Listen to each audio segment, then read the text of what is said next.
Auto Shankar வரலாறு இதை விட தனிச்சது. இந்த சாதி பின்னணி இதெல்லாம் எதுவுமே கிடையாது. அப்ப ஆட்டோ சங்கர் யார்? ஆசை நிறைந்த வாழ்க்கை, ஏக்கம் நிறைந்த வாழ்க்கை, வறுமை நிறைந்த வாழ்க்கை, வறுமையிலும் துயரத்திலும் பசியிலும் உள்ள வாழ்க்கை. இந்த வாழ்க்கை அவனுக்குள்ள இருக்கக்கூடிய ஒரு தேடுதலை அதிகரிக்கிறது. நான் ஏதாவது தேடணும், வாட் ஐ பிகம், நான் இன்னும் பெரிய ஆளாகணும். ஜெகதீஸ்வரிக்கு பிறந்த ஒரு பொன் பேர் கீதாலட்சுமி. இந்த கீதாலட்சுமியை குறித்து அவன் எந்த கட்டத்தில் சந்திக்கிறாங்கிறத அந்த புலனாய்வினுடைய முக்கியமான கருப்பொருள். இந்த கேபிட்டலைசேஷன் சொல்றது. அவன் வீடு பால் கச்சும் போது அதிகமான கூட்டம் காவல்துறை அதிகாரிகள் தான். டிஎஸ்பி தான் சார் ரிப்பனே கட் பண்றாரு. அப்போ தெரிஞ்சுக்கிட்டா அப்போ அவன் எந்த அளவுக்கு மாமல் கொடுத்துருக்கிறான், எந்த அளவுக்கு கடைசியில் எவனுக்குமே தண்டனை கிடைக்கல. ஆட்டோ சங்கருமே ஒரு வார்த்தை சொல்றாரு, ஒரு கிரிமினலை உருவாக்கவும் அதை உருவாகாமல் தடுக்கவும் காவல்துறையால் முடியும். இவங்க தான் ஆட்டோ சங்கரை உயர்த்தினா இது ஒரு முக்கூட்டு அமைப்பு. ரவுடிகளுக்கும் காவல்துறைக்கும் அரசியல்வாதிகளுக்குமான கூட்டணி இன்னைக்கும் தொடருது. ஏன் ஆட்டோ சங்கர் போன்ற ஒரு நபர் அவங்களுக்கு தேவைப்படுது சார்? ரகசியமாக அப்பமே இந்த தொழில்நுட்பத்தை பயன்படுத்தியிருக்கிறான். கேமரா வைத்து படம் பிடிச்சு எல்லாமே பக்கா வைத்து ஆட்டோ சங்கர் இந்த ஹனி டிராப்பில் மாற்றின பெரியவங்கள்ட்டலாம் அவன் ரொம்ப அறிவாளியாக இருந்திருக்கான். அவன் கிரிமினல் ரவுடி. ஆனால் அவன் அப்பமே 45 வருஷத்துக்கு முன்னாடி அறிவாளியாக இருக்கிறனால தான் இவனுக்கு நம்மளை கைவிட்டுருவானுங்க அப்படின்னு தெரிஞ்சுதான் காவல்துறை உயர் அதிகாரிகளையும் அரசியல்வாதிகளையும் யாரை கீழே உள்ளோன்னு மேல்மட்ட உள்ளோன்னு எல்லாருமே கிளியராக படம் எடுத்திருக்கான். படம் எடுத்துக்கல, வீடியோ ஷூட் பண்ணியிருக்கான். இது வெறுமனே கிசு கிசு விபச்சாரம் பெண் வழக்கு அப்படிதான் ஆட்டோ சங்கரை பார்க்கணுமா? ஆட்டோ சங்கருடைய இவ்வளோ நடவடிக்கைகளுக்கும் ஒரு கட்டடம் என்பது கட்டடம் திடீரென்று உருவாகாது. கட்டடத்திற்கு இன்வெஸ்ட்மெண்ட் இருக்குது, கட்டடத்துக்கு அடிக்கால அஸ்திவார கால் இருக்குது. அப்போ அதுக்கு கீழே கம்பி போட வேண்டும், சாந்து இருக்கிறது, ஜல்லி இருக்கிறது. அதற்கு பிறகுதான் கட்டடம் உருவாகும். ஆட்டோ சங்கர் என்பவன் வெறும் கட்டப்பட்ட வெறும் நிலை கண்ணாடியை போன்று ஒரு கட்டடம் தான். அதற்கு கீழே இருப்பவர்கள் தான் காவல்துறை அதிகாரி. பேஸ்மெண்ட் அப்படியே இருக்குது, கட்டிடத்தை மட்டும் இடிக்கிறாங்க. பேஸ்மெண்ட் இன்னைக்கு இருக்கு.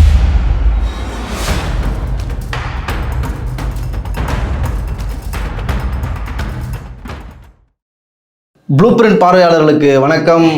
இன்று நம்ம இணைந்திருக்கும் சிறப்பு விருந்தினர் மூத்த பத்திரிகையாளர் சுஃபியான் அவர்கள். வணக்கம் சார். வாங்க சுபாஷ்.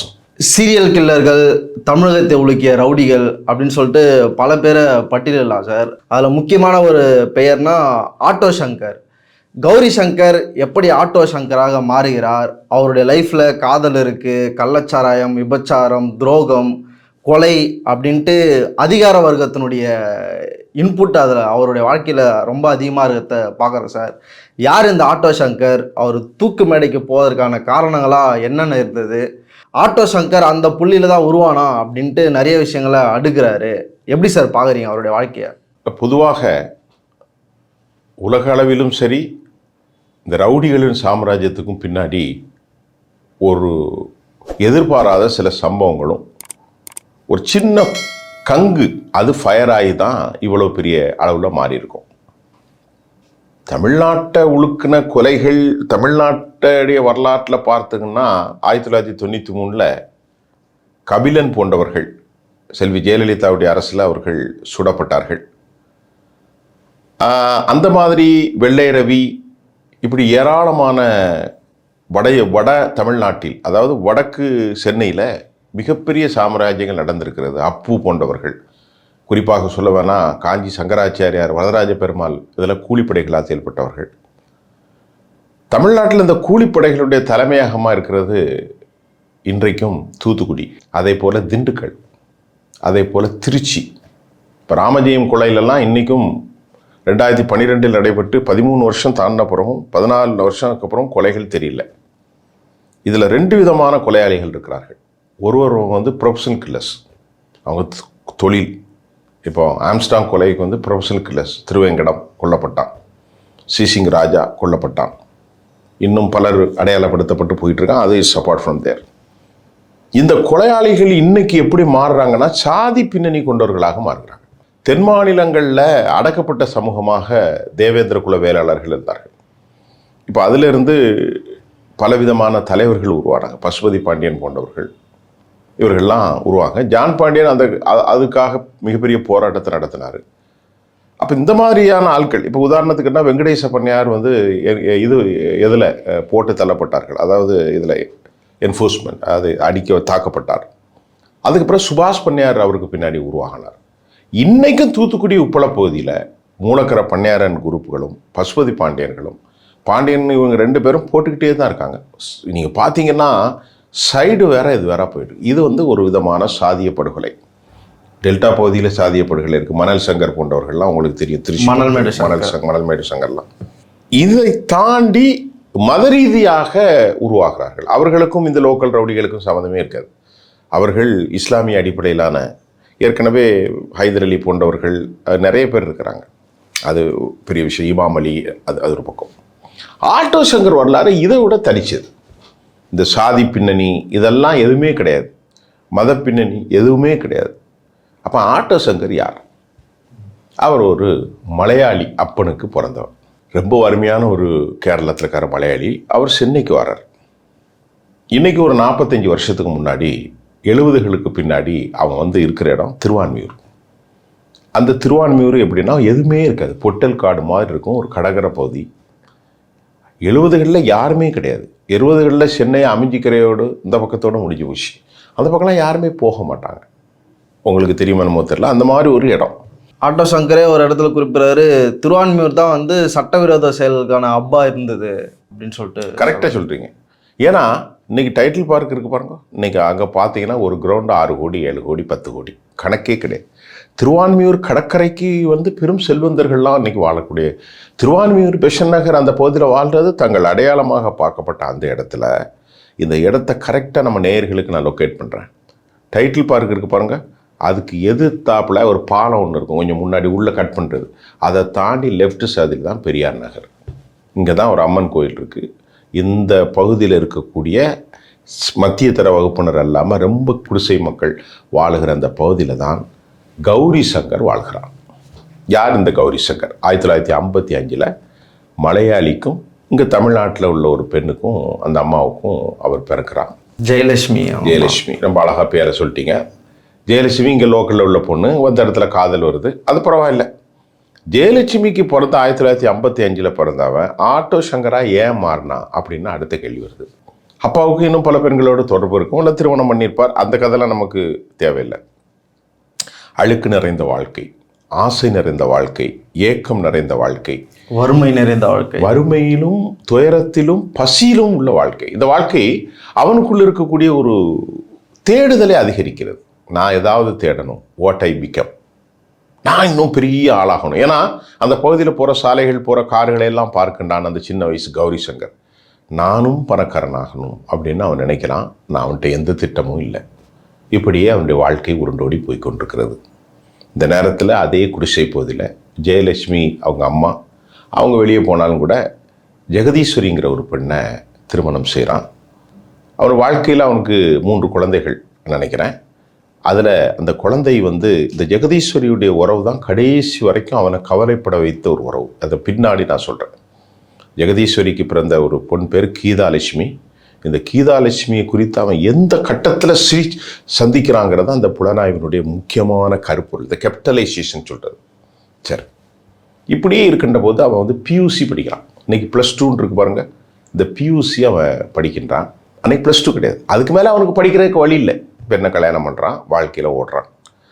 அதுக்கப்புறம் பொழப்புக்காக சென்னை போன்ற புறநகதிகளில் அவன் ஒரு ஆட்டோவை வாங்குறான். அன்று முதல் அது முன்னாடி பெயிண்டர் வேலைலாம் பார்க்குறாரு. அது நிறைய வேலை பார்க்குறான், பெயிண்டர் வேலை பார்க்குறான், கூலி வேலை பார்க்குறான், அதெல்லாம் ஒரு பக்கம். அதான் கௌரி சங்கர் அவன் சின்ன சின்ன வேலைகள்லாம் பண்ணிகிட்டு இருக்கான்.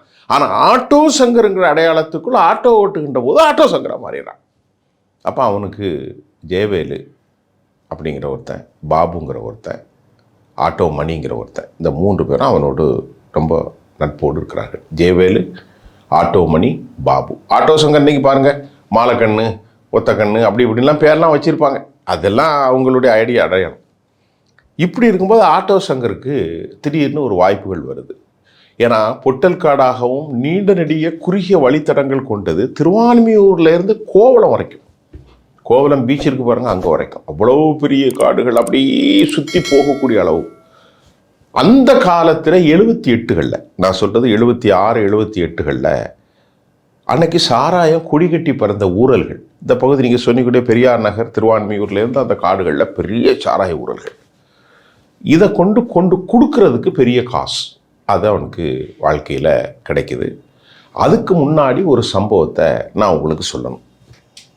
இந்த தொழிலில் ஈடுபட முன்னாடி இதில் ஏன் அவன் ஈடுபட்டான் அப்படிங்கிறத நான் இப்போ உங்களுக்கு சொல்ல போகிறேன். அவனுக்கு ஜெகதீஸ்வரிங்கிற பொண்ணு, ஆனால் நேர்மையானதான் இருந்தான் அவன். ஒரு நாள் கீதாலட்சுமி அந்த பச்சிலம் குழந்தை ரொம்ப பசிச்சு அழுகுது. இவன் என்ன பண்ணுறான், அங்கே பக்கத்தில் இருக்கிற அண்ணாச்சி கடையில் போய் ஒரு பாக்கெட் பால் கேட்குறான்.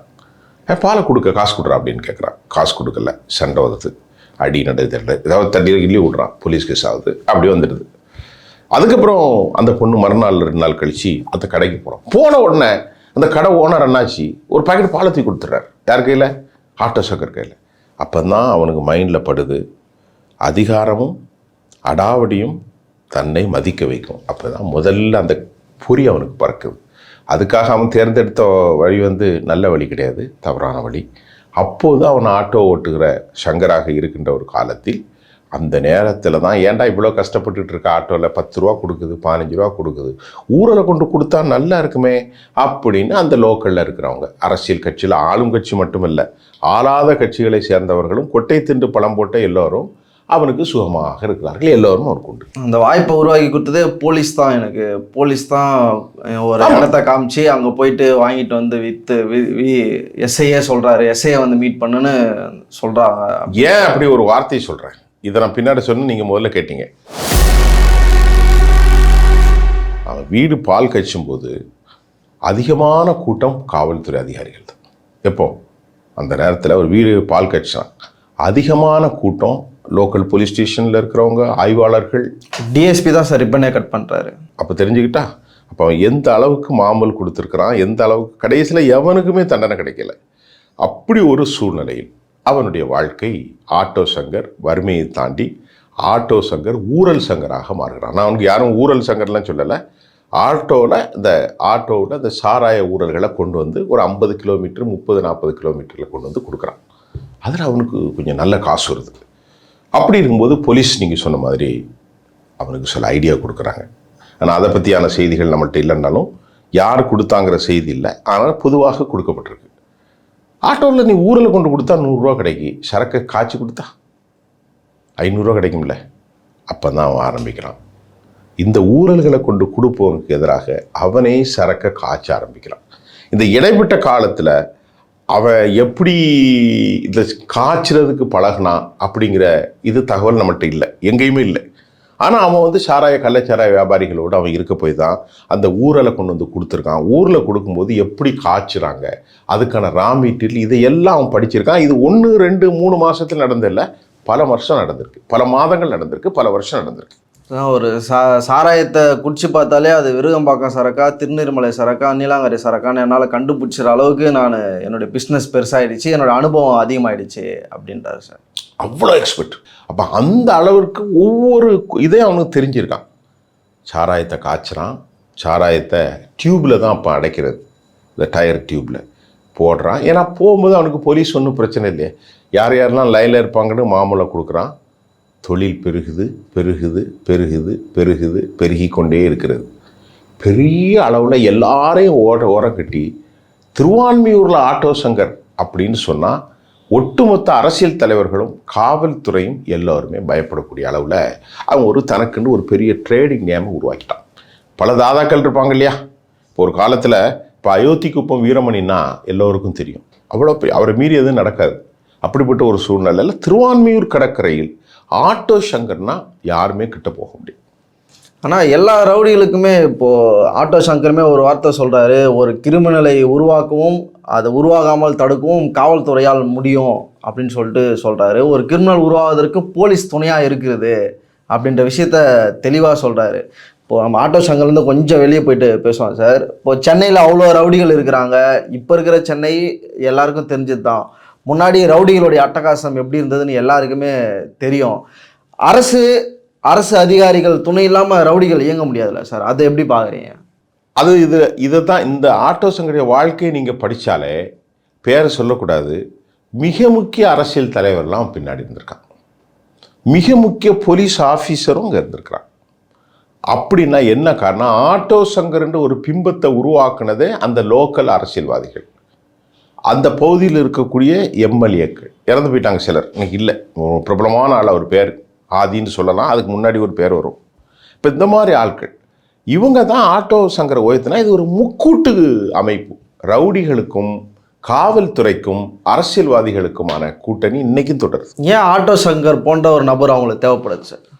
அவங்க ஆட்டோ சங்கரை தேவைப்பட்டது கலவரம் செய்வதற்கல்ல. ஆட்டோ சங்கரம் தேவைப்பட்டது இந்த விஷயத்தில் அவர்களுக்கு பணம் பெரிதாக தேவைப்பட்டது. டெய்லி கமிஷன் கொடுத்தான், எல்லாருக்கும் கீழ் கொடுக்கலாம். ஆட்டோ சங்கரை பொறுத்தவரை லோக்கலில் போலீஸுக்கு எதுவும் கட்டலை. மெயினான ஆள்களுக்கு அரசு துறையில் அதிகார வல்லமை கொண்டவர்களுக்கு பெரிய அமௌண்ட்டை கப்பம் கட்டினான். காவல்துறையில் மாவட்ட ரீதியாக இருக்கும் தலைமை பொறுப்பில் இருக்கிறவர்கள், நீங்கள் சொல்லும்போது ஒரு வார்த்தை சொன்னீங்க, டிஎஸ்பி கட் பண்ணி வைக்கிறாருன்னா எந்த அளவிற்கு அவன் நெருக்கமாக இருக்கான் அப்படின்னா. அதனால் இவன் இப்போ வழக்கமாக காவல்துறை அரசியல்வாதிகள் கலவரம் எடுத்துவதற்கு சாதி ரீதியாக பயன்படுத்தப்படவில்லை. முழுக்க முழுக்க 2 காரணங்களுக்காக இந்த கேஸில் பயன்படுத்தப்பட்டாங்க. ஒன்று, பெண்கள் சுகம். என்னடா இது நீங்கள் கேட்கலாம், அதை நான் வாரம் அடுத்து. பெண்களுக்கு அவனுக்கு சம்மந்தமே இல்லையே, பெண்கள் சுகம் எப்படி வருது அப்படின்னு கேட்கலாம். சரி, இப்போ நம்ம அடுத்த பட்டத்துக்கு வரோம். ஆட்டோ சங்கர் யார், ஆட்டோ சங்கருடைய பின்னணி என்ன, ஆட்டோ சங்கருடைய வறுமை என்ன, ஆட்டோ சங்கர் தொழில் இப்போ சாராயம் காய்ச்சலாம். இந்த நேரத்தில் இவனுக்கு இயற்கையாகவே பெண்களுடைய ஒரு சபலம் உண்டு. இயற்கையாகவே ஒவ்வொரு மனிதனுக்கும் ஒரு பிடிக்கும். இவன் தேவி தியேட்டரில் இந்த காலகட்டத்தில் அடிக்கடி போய் அந்த கேபரே டான்ஸ், அந்த காலத்தில் 70களுக்கு பின்பு அங்கே போய் பால்ஸுங்கிற ஒரு நடன கிளப்பில் போய் உட்காரக்கூடிய பழக்கம் உண்டு. இந்த பழக்கங்கள்லாம் இருக்குது. அவன் இதே அப்படியே இருக்கும்போது சாராய காய்ச்சலில் இருந்து அவருடைய தொழில் என்ன நடக்குது, விபச்சார விடுதிகளை நடத்தக்கூடிய அளவுக்கு போகிறான். அந்த குடிசை பகுதிகளில் 2 விதமான இடத்தை நடத்துகிறாங்க விபச்சாரத்தை. ஒன்று, திருவான்மியூர் அந்த குடிசை பகுதிக்குள்ளே ஒரு விபச்சார விடுதி. இன்னொன்று பிஎல் லாட்ஜஸ் அப்படிங்கிற சொல்கிற மாதிரி பக்கத்தில் தள்ளி ஒரு லாட்ஜ் இருக்குது. இந்த 2 இடத்துக்கும் அவன் இந்த விபச்சாரத்தை நடத்துகிறான்.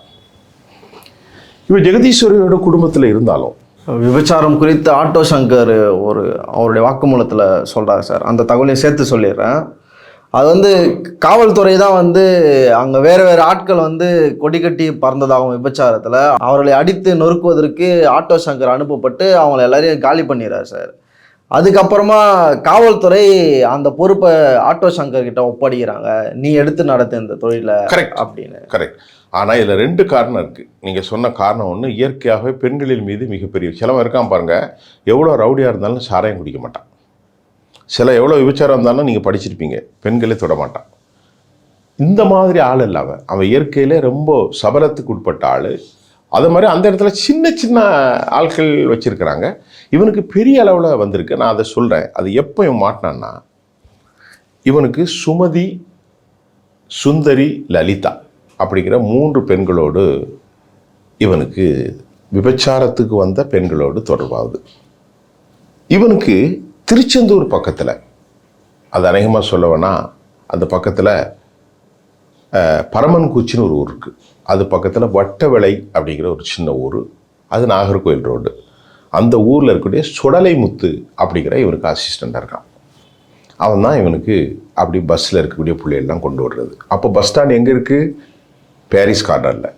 ஊர் தெரியாத பிள்ளைங்க, சினிமா நடிக்க வேண்டிய ஆசை. அதில் தான் சுமதி, சுந்தரி, லலிதா இந்த 3 பேரையும் அவன் ஆசை காட்டி அவனுடைய விபச்சார தொழிலில் கஸ்டமரை இது பண்ணுறதோடு அந்த பெண்களை இவன் திருமணம் செய்கிறான். திருமணம் சேர்த்து வச்சு வாழ்கிறான். இந்த காலப்போக்கில் போகும்போது இவர்களை அரசியல்வாதிகளுக்கும் போலீஸ் ஆஃபீஸர்களுக்கும் அதில் யாரெல்லாம் சபலத்துக்கு இருப்பார்களோ அந்த லிஸ்டெல்லாம் மறைஞ்சிட்டுன்னு வைங்களேன், எல்லாத்துக்கும் சப்ளை பட்டி சில கொஞ்சம் ஹை லெவல் கேஸில் பிஎல் லாட்ஜஸுக்கு அனுப்புகிறான். லாட்ஜிங்கில் போட்டால் அதுக்கு ஒரு 10,000 ரூபா. அப்போல்லாம் 500 ரூபா தானே, 500, 300, இங்கே 200, இப்படி தான். இப்படி அவனுடைய தொழில் வளர்ச்சி அடைந்துக்கிட்டு இருக்கிற போது அவனுக்கு ஒரு பழக்கம் இருக்குது. ஜெகதீஸ்வரி பேரை பச்சை குத்தியிருக்கான். அன்றைக்கு நான்லாம் சின்ன பையன், தினத்தந்தி பேப்பரை சர்க்குலருக்கு ஒரு பெரிய காரணம் இதுதான். 78, 79, 80 காலகட்டங்களில் சென்னை ஒலிக்கு இந்த வழக்கு குறித்து வருஷக்கணக்கில் பெரிய சர்க்குலர் தினத்தந்திக்கு கொடுத்தது இந்த நடவடிக்கை. தலைப்பு செய்தி, ஆட்டோ சங்கர் எங்கே, ஜெகதீஸ்வரி எங்கே, லலிதா எங்கே, சுமதி எங்கே, சுந்தரி எங்கே, காவல்துறை யாரோடு நாளைக்கு வருகிறது, இப்படி போட்டு எல்லா கடைகள்லையும் ஒரு 45 வருஷத்துக்கு முன்னாடி 43 வருஷத்துக்கு முன்னாடி ஆட்டோ சங்கர் பெரிய இன்ட்ரெஸ்ட் ஆயிரும். சிந்துபாத் கதைகள் எப்படி ஓடுமோ அதே மாதிரி சென்னையை உலுக்கி ஆட்டோ சங்கர். ஏன்னா அன்னைக்கு டிவி கிடையாது. 84க்கு அப்புறம் தான் தூர்தர்ஷன் வருது, 87க்கு அப்புறம் தான் இந்தியா கிரிக்கெட் மேட்ச் வருது. ஆனால் 78, 80 காலகட்டங்களில் எதுவுமே கிடையாது. ஒரே என்டர்டைன்மெண்ட் சினிமா மட்டும்தான், டூரிங் டாக்கிஸு 40 பைசா. அந்த காலகட்டத்தில் காலையிலே பல டீ கடைகளில் கிராமப்புறங்களில், இப்போ நாங்கள்லாம் கிராமப்புறத்துலேருந்து தான் வந்தோம், ஒரு டீ கடைகளில் ஆட்டோ சங்கர் இதை படிக்கிறதுக்கு அவ்வளோ பெரிய கேங் இருக்கும். இப்போ அந்த செய்தியில் ஒன்று தான் சுமதி, சுந்தரி, லலிதா இந்த 3 பெண்ணையும் அவன் கல்யாணம் பண்ணி கையில் பச்சை வர குத்துறான். ஜெகதீஸ்வரின்னு தனியாக குத்திருக்கான், இது தனி, இது அவனுடைய ஹேபிட். இந்த நேரத்தில் அவன் பெரிய குடிகாரனா இல்லை, அது ஒரு முக்கியமான விஷயம். குடிக்கும் பழக்கம் இருக்கும் போல், ஆனால் அவன் பெரிய குடிக்கு அடிமையாகி அப்படிப்பட்டவன் இல்லை. ஆனால் முரட்டு சுபாவம் உள்ளவனாக இருக்கான். நல்லா கவனிச்சுக்கிட்டேன். இதில் சுடலை பார்த்தீங்கன்னா, இந்த பரமன்குச்சி சுடலை ரொம்ப விசுவாசமாக இருக்கான். திடீர்னு சுடலைக்கும் லலிதாவுக்கும் காதல் வந்துச்சு. அந்த கதைக்கு முன்னாடி நாம் இன்னொரு கதையை உங்களுக்கு சொல்ல போகிறேன். லலிதாவை என்ன விஷயம், அது ஒரு பெரிய மர்மம். அதுக்கு முன்னாடி சென்னையில் மோகன், திருவான்மியூரில் வந்தவெளி, சம்பத், கோவிந்தராஜ் இந்த 3 பேரும் பாலியல் இந்த செக்ஸ் தொழில போன்ற பொம்பளைகிட்ட போவான். 5 ரூபா 20 ரூபா கொடுத்து. என் ஒய்ஃப் கம்ப்ளைண்ட் பண்ணுறாங்க போலீஸில் போய். சம்பத்து, மோகனுடைய ஒய்ஃபு, என் கணவனை காணலை.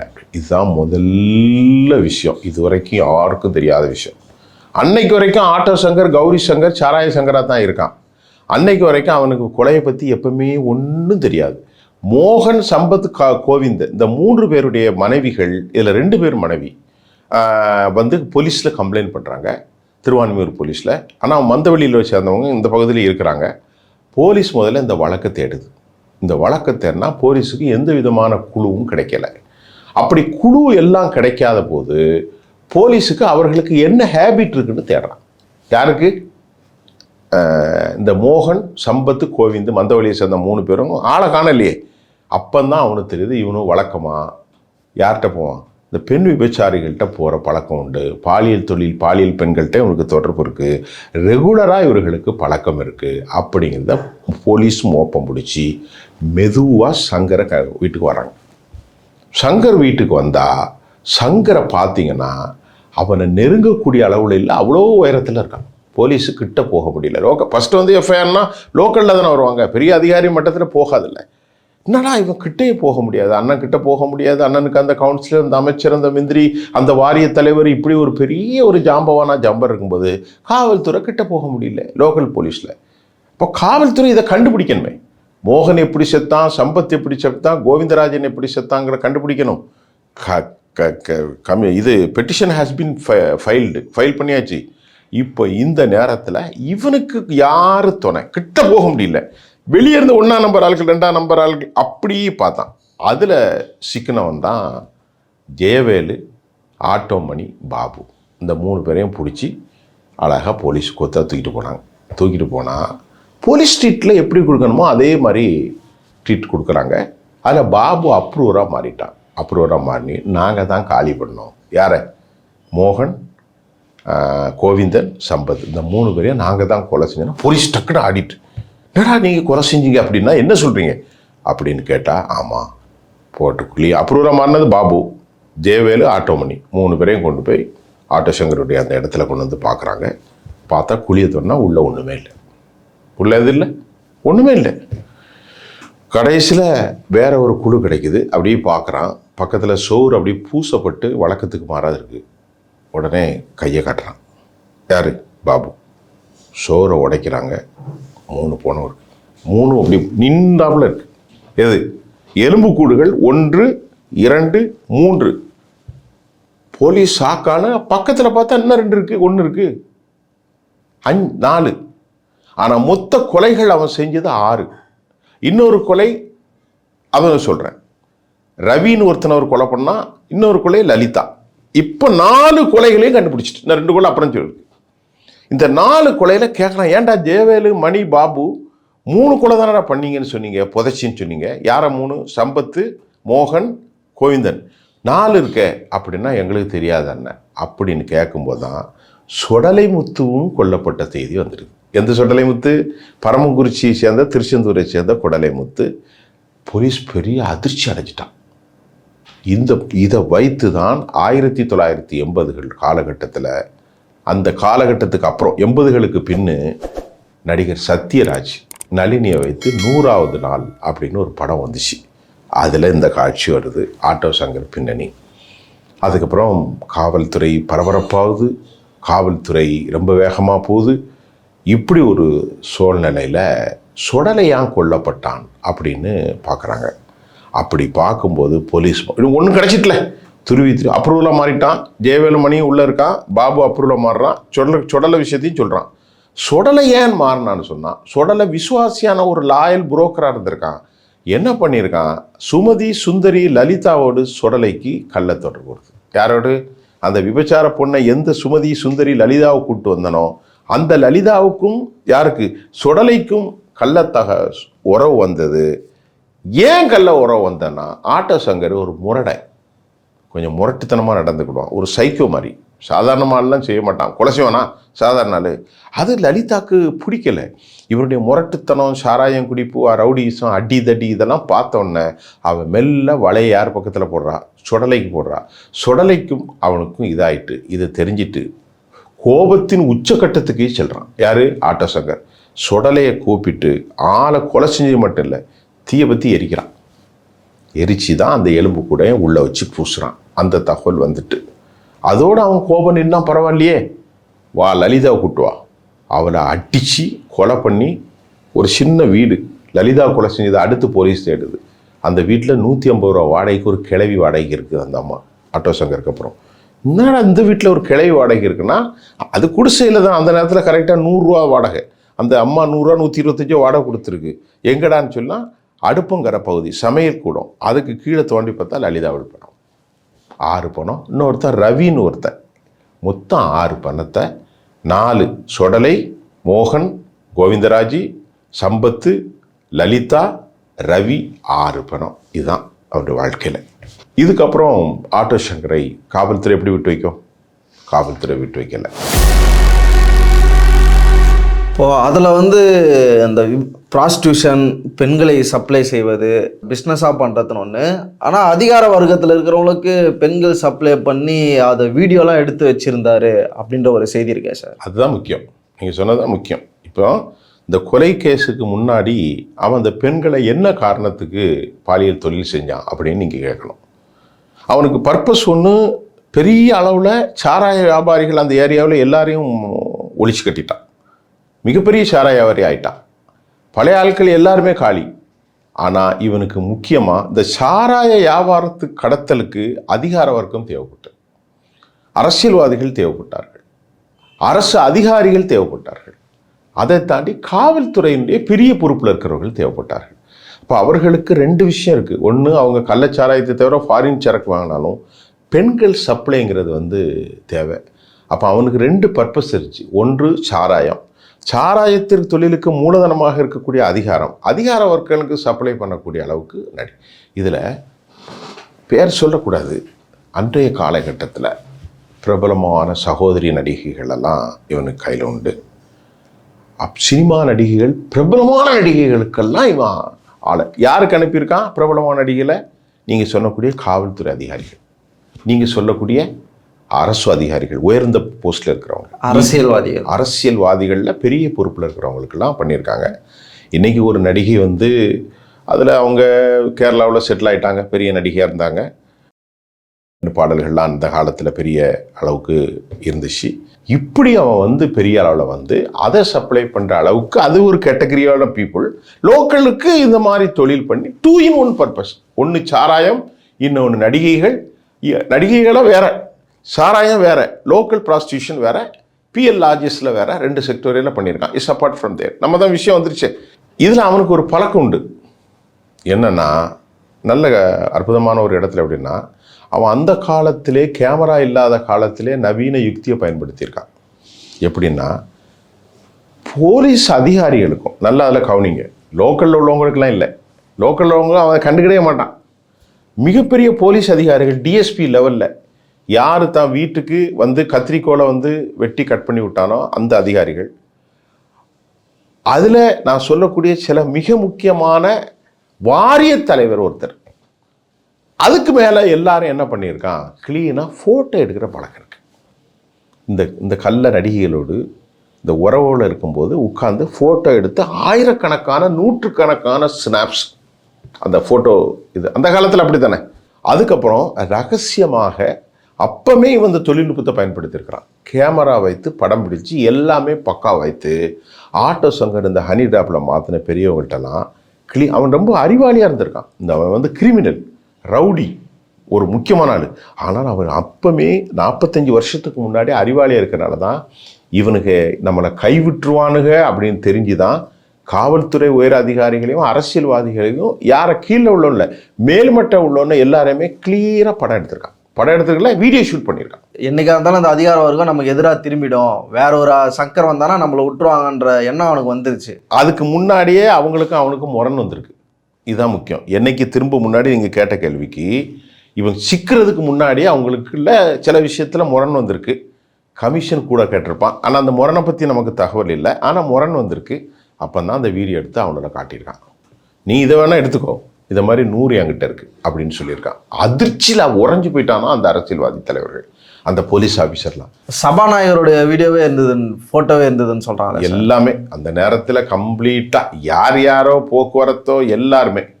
அதனால் எல்லாரும் அவனுக்கு பொட்டிப்பாம்பாக படிந்து போய்விட்டார்கள். ஏன்னா நமக்கு ஒம்பாயிரும், சரி பரவாயில்ல சங்கர் ஏதோ ஏன்னா சங்கர் வந்து பழைய சங்கர் கிடையாது. சங்கர் வந்து ஊழல் கொண்டு போகிற சங்கர் கிடையாது. சங்கர் வந்து சாராயம் காய்ச்சிற சங்கர் கிடையாது. இன்றைக்கி ஒரு லெவலுக்கு மேலே போயிட்டான். பல கோடிகள், அந்த காலத்தில் பல லட்சக்கணக்கான வீடுகள், சொந்த வீடு கட்டி ஆடம்பரமாக வந்து போலீஸ் வந்து டிஎஸ்பி வந்து கத்திரிக்கோள் வந்து அதையும் வீடியோ பதிவு, அந்த டிஎஸ்பிக்கு சப்ளை பண்ணது வீடியோ பதிவு, அரசியல்வாதிகளுக்கு வாரியர் தலைவர்களுக்கு வீடியோ பண்ணுவு, எந்த நடிகையோடு இருந்தார்கள் என்று ஃபோட்டோக்கள் எல்லாமே எடுத்து ஆவணப்படுத்தப்பட்டு அது ஒரு கேங்கில் அவன் தனியாக செயல்பட்டுருக்கான். இந்த சூழ்நிலையில் தான் இந்த சம்பவம் வந்துச்சு. ஒரு லெவலுக்கு மேலே எப்படியாவது கதை வெளியே வருது. வெளியே வர்ற போது தான் இவன் மேலே 1100 பக்கங்களில் சைதாப்பேட்டை கோர்ட்டில் சார்ஜ் ஷீட்டு ஃபைல் ஆகுது. 134 சாட்சி. அதில் நடிகை புவனா என்கின்ற ஒரு நடிகை மெயின் சாட்சி, 5க்கு மேற்பட்ட காவல்துறை ஆய்வாளர்கள். இது எதில் இருக்குது, சைதாப்பேட்டையில் வழக்கு தொடங்குகிறது. இப்போது வீரப்பன் வந்து பல விஷயங்கள் செஞ்சாலும் அவர் அரசியல்வாதியாக மாறணும்னு நினைக்கிறப்போ அவரை முடிச்சு கட்டணும்னு நினைக்கிறாங்க. ஆட்டோ சங்கருக்குமே எம்எல்ஏ ஆகணுன்ற ஆசை இருந்தது அப்படின்னு சொல்லிட்டு சொல்கிறாரு. அந்த புள்ளிக்கு ஏன் சார் நகர்றாரு அவர்? அது இன்னைக்கு இருக்கக்கூடிய சொல்லக்கூடாது. அரசியல்வாதிகளுடைய ஆரம்ப கட்டம் எல்லாம் எப்படி இருந்தது, சில ஆட்கள் பேரெல்லாம் நான் சொல்ல விரும்பலை. நாம் ஒரு நாகரிக இடத்துக்கு வந்துட்டோம். இன்னைக்கு ஆளுகிற அரசாங்கத்திலோ ஏற்கனவே ஆண்ட அரசாங்கங்களிலோ இருப்பவர்களுடைய பின்னணியை பாருங்கள். சாதாரண கட்ட பஞ்சாயத்து பண்ணியிருப்பார்கள், பாத்ரூம் கான்ட்ராக்டாக இருந்திருப்பாங்க, கழிப்பிட கான்ட்ராக்டர்ஸ், ஆட்டில் கடை வெட்டினவங்க. நீங்கள் சொன்ன மாதிரி இந்த மாதிரியான ஆட்கள் தான் இன்றைக்கி தமிழ்நாட்டுடைய அரசையும் ஏற்கனவே உள்ள அரசுகளையும் அவர்கள் வழிநடத்தியிருக்கிறார்கள். இன்றைக்கி இருக்கக்கூடிய அமைச்சர்கள், நேற்று இருக்கக்கூடிய அமைச்சர்கள், இந்தியா முழுவதும் அவங்க ஃபுல்லாக கட்ட பஞ்சாயத்து ரவுடிகளாகவும் இந்த மாதிரி சாராயம் விற்றவர்களாக தான் இருந்தாங்க. இப்போ நீங்கள் சாராயம் டாஸ்மாகாக போச்சு, அரசாக போச்சு. நீங்கள் சொன்னீங்க, என்ன கேட்டீங்க நீங்கள் இப்போ கேட்கும்போது, அவனுக்கு வந்து இந்த மாதிரி தொழில் ரீதியாக போட்டி இருந்தது, கட்ட பஞ்சாயத்து இருந்தது, அதில் இருந்து அவனுக்கு இந்த மாதிரி வந்தானான்னு கேட்டால் அதுக்கான பதில் தான். 134 பக்கத்தில் அந்த வழக்கு செங்கல்பட்டுக்கு திருப்பப்படுகின்றது. காஞ்சி மாவட்டம், செங்கல்பட்டு மாவட்டம் உங்களுக்கு தெரியும். அந்த அந்த அந்த ஜுடிஷனரி செக்ஷனில் திருவான்மியூர் பக்கத்தில் எஃப்ஐஆர், திருவான்மியூருக்கு பக்கத்தில், அதுக்கப்புறம் அது போகுது, வழக்கு நடக்குது. தமிழ்நாடு முழுவதும் மிகப்பெரிய கேஸாக 88 காலகட்டங்களில் அவனை உள்ளே தூக்கி போடுறாங்க. கிட்டத்தட்ட அவன் மரணிக்கு வரைக்கும் உள்ளே தான் இருக்கான் சிறையில். இந்த சிறையில் ஒரு சம்பவம் ஒன்று நடக்கு. அந்த சிறையில் வரக்கூடிய ஒருத்தன், அவன் பேர் முக்கியமான பேர், அவனுடைய ஒய்ஃப் ஒத்தி தேவின்னு ஒரு லேடி, அவனை பார்க்குறதுக்கு சோறு கொடுக்கறதுக்கு வர்றான். இவ்வளோ கேஸில் மாட்டி, இதுதான் ரொம்ப இன்ட்ரெஸ்டான கட்டம். இவ்வளோ சிக்கலில் மாட்டி இருக்க ஒருத்தனை கொலை செய்யக்கூடியது, கொலையில நீ தப்ப முடியாதுன்னு இருக்கிறவன் அந்த தேவி கணபதி. அங்கே உள்ள இருக்கிற ஒரு கைதி பேர் கணபதி, கரெக்டு. அந்த கணபதியை பார்க்கறதுக்கு அவனுடைய கள்ளக்காதலியே யாரோ ஊற்றி தேவின்னு வரான். அவளை ஆட்டையை போடுறான். யாரு? ஆட்டோ சங்கர். அவளுக்கும் ஆட்டோ சங்கருக்கும் ஜெயிலில் வச்சு இது நடக்குது. எது? தாம்பத்தியமே நடக்குது. எவ்வளோ அசிங்கமா இருங்க. அப்போ காவல்துறை அவனுக்கு பின்னாடி இருக்கானா இல்லையா? இதை கண்டுபிடிச்சி இவன் ஒய்ஃப் இருக்கா பாருங்க, ஜெகதீஸ்வரி. இந்த பொண்ணு அவ தலையை பிடிச்சி சிறை வார்டன்களுக்கு மத்தியில் அடித்து சண்டை பிடிச்ச காட்சியும் கைது செய்யப்பட்ட பிறகும் இது நடந்தது. ரொம்ப சுவாரஸ்யமான விஷயம். அப்போ அவன் எவ்வளோ இதாக இருக்கான் பாருங்க. நான் சொல்கிறது கணபதி, இவன் ஜெயிலில் அடைக்கப்பட்டிருக்கான் 6 கொலையில். கணபதிங்கிறவன் ஏற்கனவே லோக்கல் ரவுடி ஏதோ ஒரு கேஸு. அவனை பார்க்க சோறு கொண்டு வந்த அவன் பொண்டாட்டியோ அவனுடைய கள்ளக்காதலியோ தேவி. அவனுக்கும் இவனுக்கும் தொடர்பு வந்து இதை தெரிஞ்சு அவ குடும்பத்தை எங்கே நடத்தியிருக்கான்? ஜெயிலுக்குள்ள, அந்த காலத்தில்.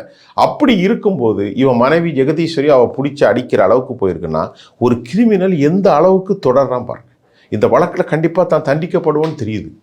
தான் 6 கொலைகளை செஞ்சிருக்கிறோன்னு சொல்லுது, ஆதாரங்கள் சிக்கியிருக்குன்னு சொல்லுது. 1100 பக்கம் வழக்கு, 6 பிரிவில் கேஸு. கட்ட பஞ்சாயத்து, கடத்தல், இடமாற்றம், இல்லெஜிட்டிமேட் ஆக்டிவிட்டீஸ், சமூகங்களுக்கிடையே குழப்பத்தை ஏற்படுத்தி கலவர நடவடிக்கை, இப்படியா 6 பிரிவில் செக்ஷன் ஹேஸ் பீன் ஃபைல்டு.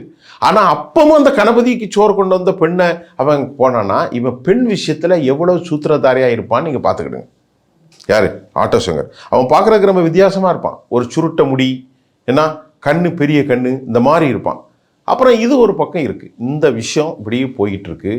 134 பக்கம் போன பிறகு அதுக்கப்புறம் இந்த வழக்குக்கான தீர்ப்பு முதல்ல வருது. தீர்ப்பு செங்கல்பட்டு கோர்ட்டில் வருது. 3 பேருக்கு கொலைக்கான 90களுக்கு பின்பு இந்த வழக்கு. 3 பேர் கொலை குற்றிகளையாகவும் மீதி இருக்கக்கூடிய 7 பேர் நினைக்கிறேன் அவர்கள் அனைவரும் ஆயுள் தண்டனை கைதிகளாகவும் கோர்ட் வருது. அதில் சிவாஜின்னு ஒருத்தன், எல்டின்னு ஒருத்தன், ஆட்டோ சங்கர், இந்த 3 பேரையும் என்ன செஞ்சிட்டாங்க? கொலை தூக்கு தண்டனை கைதிகளாக அறிவிக்கிறது. ஏவனு தான் ஆட்டோ சங்கர், அதுக்கப்புறம் எல்டின், 3வது சிவாஜி. அதுக்கப்புறம் அவங்க இந்த வழக்கில் மேல்முறையீடுக்கு போகிறான். மேல்முறையீடுக்கு போகும்போது மேல்முறையீட்டில் வைக்கிற காரணம் இதுவரைக்கும் இந்திய வழக்கில் யாரும் வைக்காத ஒரு வாதத்தை வைக்கிறாங்க. அதுக்கு முன்னாடி ஒரு சின்ன சம்பவம் நடக்குது. ஆட்டோ சங்கர் திடீர்னு அடைக்கப்பட்டிருக்கூடிய மத்திய சிறையிலேருந்து ஆள் காணாமல் போயிடுறான். சென்னை சென்ட்ரல் ஜெயிலிருந்து எங்கே போகிறான் யாருன்னு தெரியல. போலீஸ் பெரிய அதிர்ச்சி. 6 கொலை செஞ்சவன் அன்னைக்கு இருக்கக்கூடிய மாலை பத்திரிகைகளில் ஆதித்தனாரால் நடத்தப்படுகிற எல்லா பத்திரிகைகளும், இன்றைக்குடைய மாலை மலர் கிடையாது, மாலை முரசு, KP கந்தசாமியால் நடத்தப்படுகிற தினகரன், தினத்தந்தி, எல்லா பத்திரிகை, மற்றெல்லாம் அதிகமாக இருக்காது. மற்ற இந்தியன் எக்ஸ்பிரஸில் இந்த பத்திரிகை தான். தினத்தந்தி பார்க்காத ஆட்களே இருக்க மாட்டான். அப்படி இருக்கும்போது 12 நாட்களாக ஆளை காணலை. எத்தனை நாள்? எவ்வளோ பெரிய பிரச்சனையாக மாறிச்சு சார் அது அந்த டைமில். அப்போ பெரிய பிரச்சனை. அப்போதான் உண்மை தெரியுது. தமிழ்நாடே உற்று நோக்குகிற வழக்கு அது, இந்தியாவே உற்று நோக்குற வழக்கு. ஏன்னா தேசிய 6 கொலை பண்ணிட்டான்னா எல்லா தேசிய நாதிகள் செய்தி வந்துச்சு. ஆஜித்தக்கிலலாம் அப்போ செய்தி வந்துச்சு. அதில் போலீஸ் இல்லாமல் இவன் தப்ப முடியுமா? கடைசியில் பார்த்தா யாருன்னா ஒருத்தன், அவன் பேர் ராஜா, அவன் ஒரு வக்கீல், காவல்துறை அதிகாரிகள் எல்லாரும் சேர்ந்து தான் இவனை தப்ப விட்டுருக்காங்க. இவ்வளோ பெரிய வளையத்துக்குள்ளேருந்து எப்படி தப்புனா அப்படின்னு பார்க்கும்போது இதிலேருந்து அவன் தப்பி போன செய்தி வந்திருக்கிறது. உடனே 3 குழுக்கள் அமைக்கப்படுது.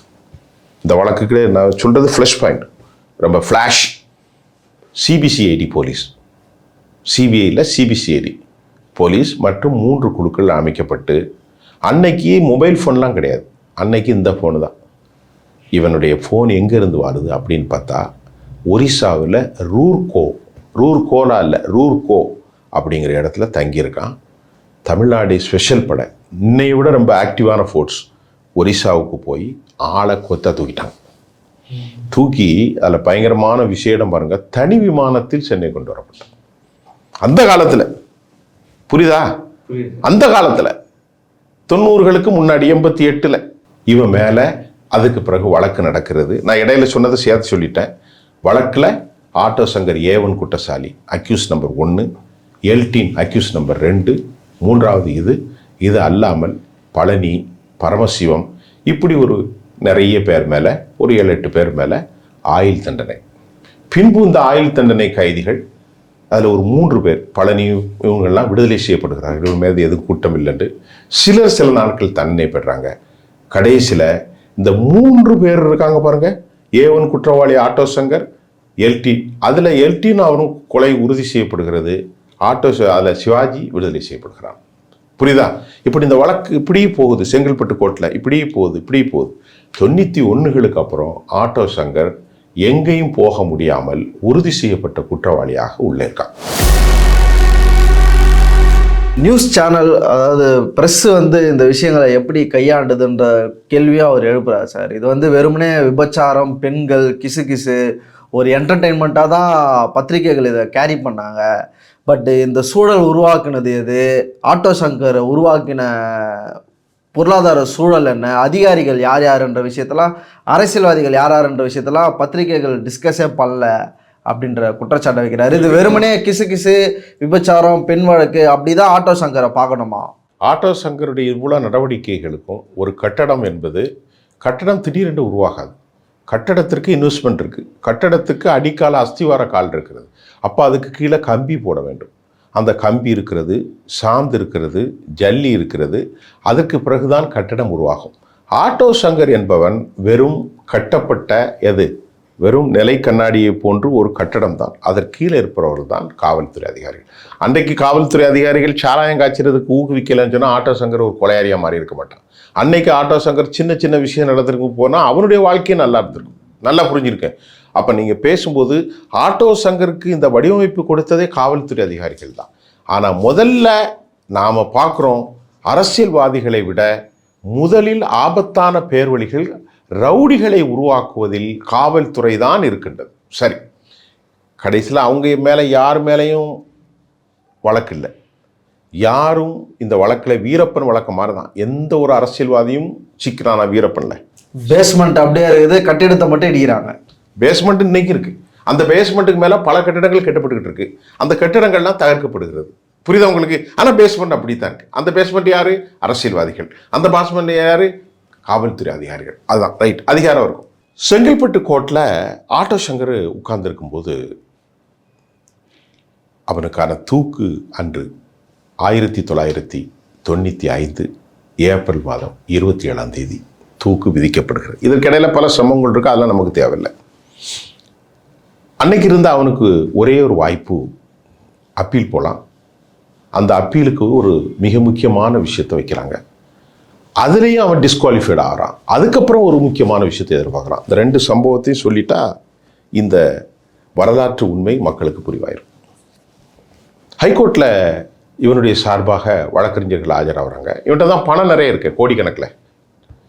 அதில் ஒரு கேஸை வைக்கிறாங்க. ஆட்டோ சங்கர் சாராயம் கடத்தினதெல்லாம் உண்மைதான். எப்படி வைக்கிறாங்க பாருங்க. ஆட்டோ சங்கர் சபலப்பட்டது உண்மைதான். ஆட்டோ சங்கர் பெண்களை வச்சு இது பண்ணதெல்லாம் உண்மைதான்.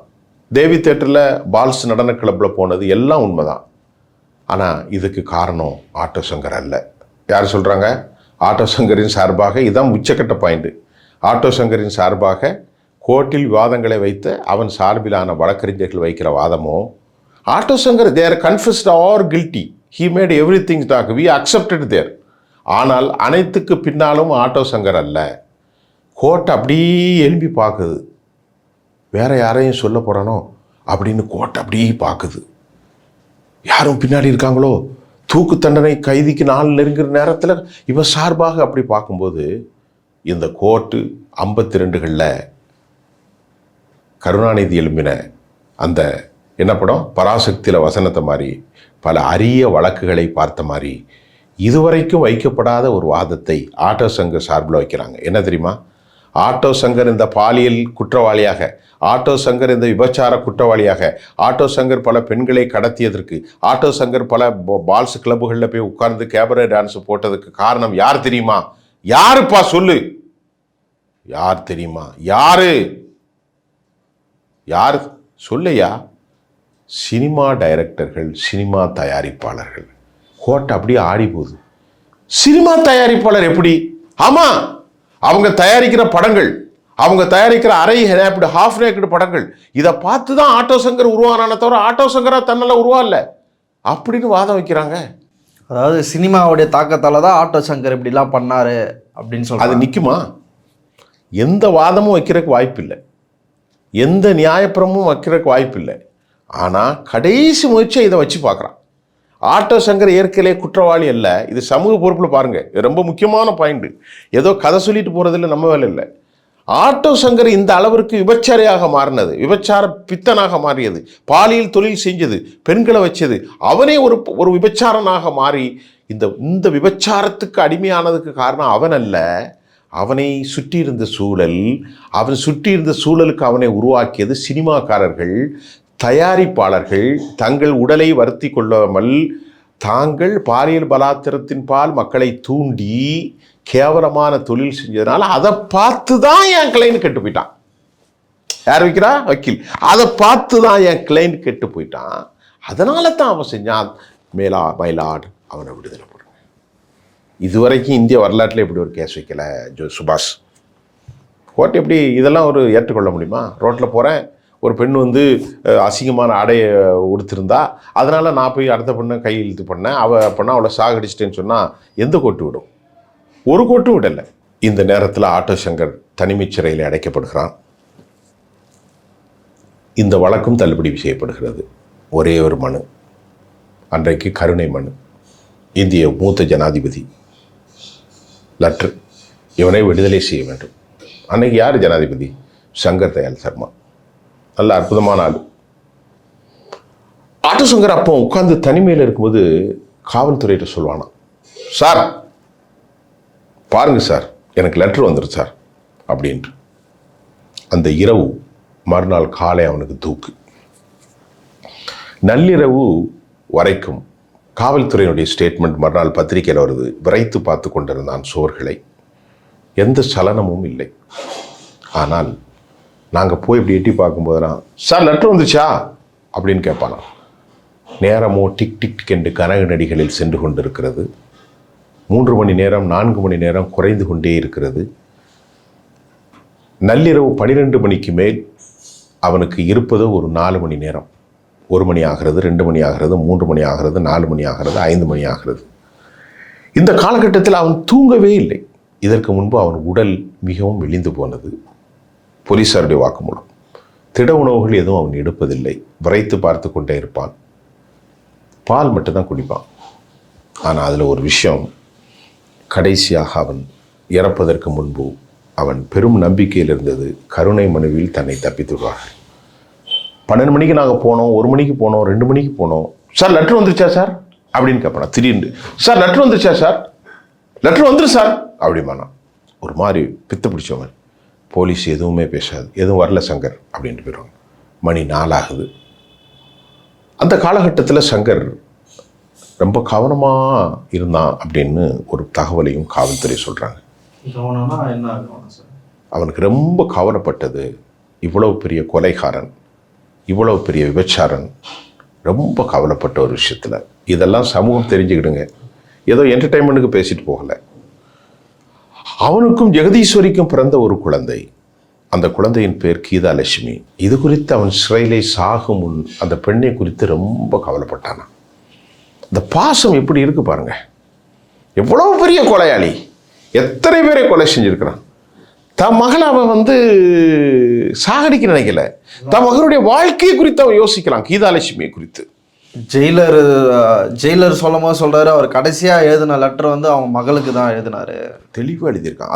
சொந்தக்காரங்கள்லாம் அவங்க அம்மாலாம் வந்துட்டான், வந்து பேசுறதுலாம் அந்த பிரச்சனையை பேசி முடிச்சு தீர்த்துக்கலாமே. எந்த பிரச்சனைப்பா? என் மக கீதாலட்சுமியுடைய வாழ்க்கை என்ன இருக்குது, அந்த பையனுக்குள்ளதில் மிக தாரார் பண்ணாதீங்க, நல்லபடியாக முடிச்சு விட்டுறாமே. இதை பற்றியே அவன் பேசியிருக்கான். அவன் சாவை கூட கவனிக்கல. அப்போ உலகத்தில் எனக்கே நானே இதை படிச்சுட்டு நிகழ்ச்சிக்கு நீங்கள் என்னை அழைக்கும்போது இப்படி நிறைய புக்ஸ் இருந்து அப்படி பார்த்துக்கிட்டே இருக்கும்போது எனக்கு ஆச்சரியமாயிட்டு. ஒரு மரணத்தை பற்றி கவலைப்படல, தனக்கு ரத்தத்தில் பிறந்த அந்த கீதாலட்சுமி பொண்ணுடைய வாழ்க்கை, அந்த பொண்ணு இப்பவும் இருக்கு, அந்த பெண்ணுடைய வாழ்க்கையை பற்றி சொல்லியிருக்கான் ஜெகதீஸ்வரிட்ட, அவங்க அம்மாட்ட, அவங்க உறவினர்கள்ட்டெல்லாம். அந்த பெண் என் பிள்ளையை பார்த்துக்கிடுங்க, என் பிள்ளையோட வாழ்க்கை என்ன வருது, நல்லபடியாக முடிச்சு விட்ருங்க, நல்லபடியாக முடிச்சு விட்ருங்க சொல்லிட்டு எந்த சலனமும் கலக்கம் இல்லாமல் மனைவிக்கும் மகளுக்கும் அவன் ஒரு கடிதாசி எழுதுகிறான். தெளிவான அழகான தமிழில். அவன் தான் +2 படித்தவனாச்சு. சொத்துக்கள் எங்கெங்கே இருக்குது, யார் யாருக்கு எவ்வளோ கொடுக்கணும், என்னென்ன சொத்துக்களை யார் கையாளணும், எவ்வளோ வாடகை வருது, எல்லாத்தையும் அழகாக பிரிண்ட் அவுட் எடுத்த மாதிரி ஒரு கடிதாசி எழுதி கீதாலட்சுமி வாழ்க்கையை நல்லா பார்த்துக்கோ ஜெகதீஸ்வரி அப்படின்னு மகளுக்கும் சொல்லிட்டு ஏற்கனவே நடந்து முடிச்சுட்டு விடியற்காலம் அவன் 4 மணிக்கு எழுப்பப்படுகிறான்.